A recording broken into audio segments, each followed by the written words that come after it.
US warships are already at Iran's doorstep. As threat of war looms, the Islamic Republic seems to have provoked more fury.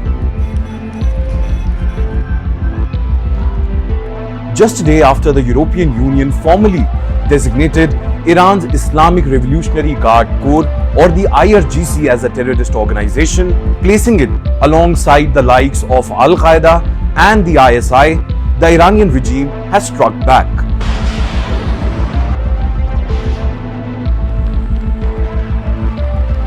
Tehran now consider the armed forces of all European Union nations as terrorists.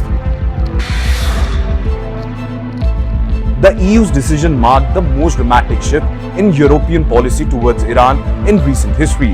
Well, the designation came in response to Iran's violent crackdown on anti-government protests that got thousands killed and over 40,000 demonstrations detained, with the IRGC's Basij force leading the bloody suppression. Well, in this edition of From the News Desk, we will tell you why this tit-for-tat tactic may now further snowball the already flared up geopolitical crisis, and how it might also become a direct confrontation between Tehran and the entire European military apparatus.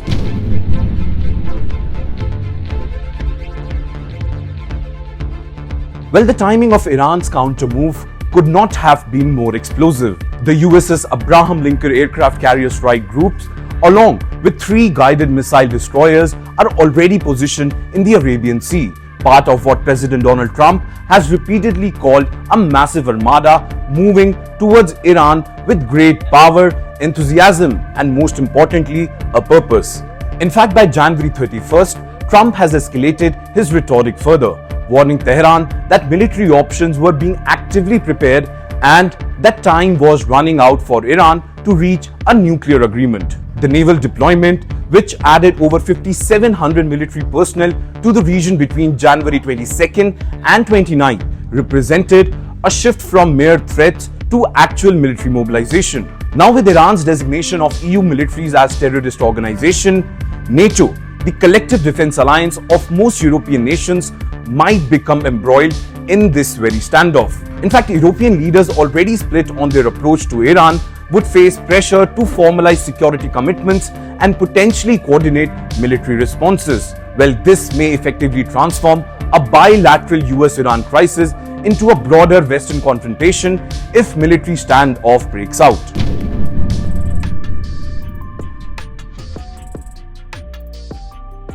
Now, many experts say Iran's move comes not as a desperate gambit, but as a calculated assertion of defiance. The Iranian General Staff condemned the EU designation as irrational, irresponsible, and detestable, claiming it violated the UN Charter and fundamental principles of state sovereignty. More significantly, Tehran announced that the IRGC Navy would conduct live-fire drills in the Strait of Hormuz, one of the world's most critical checkpoints for global oil and gas transit, beginning 1st of January, precisely as Trump's armada draws even closer. Well, not only this, but Iran also unveiled plans for joint naval exercises with China and Russia in the Indian Ocean later in February, signaling to the West that it is not isolated. Also, Iran's Foreign Minister Abbas Araghchi's statement captured the Khamenei's regime's worldview. In fact, now I quote him here, "Several countries are presently attempting to avert the eruption of all-out war in our region. None of them are European. Europe is instead busy fanning the flames." The message was clear.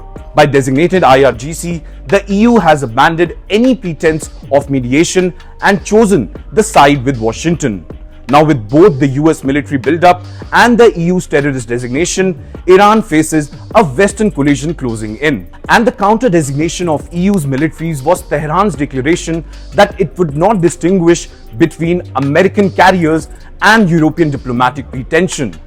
If war came, the entire Western apparatus, diplomatic and military, would be Iran's enemy.